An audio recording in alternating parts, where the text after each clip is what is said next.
You're watching how Leap lets use AI to analyze your website. First, for SEO and technical health, use tools like SEMrush or Screaming Frog with AI features. They crawl your site, identifying broken links, slow pages, and SEO issues, then provide AI-generated fixes. Second, for user behavior, use Hotjar or Microsoft Clarity.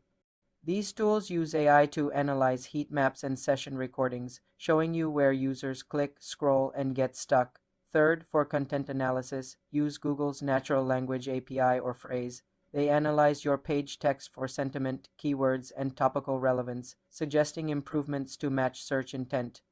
Finally, for competitor benchmarking, AI tools like SimilarWeb compare your traffic and engagement against competitors. Integrate these insights to optimize performance. For more simple computer tutorials, subscribe to the channel.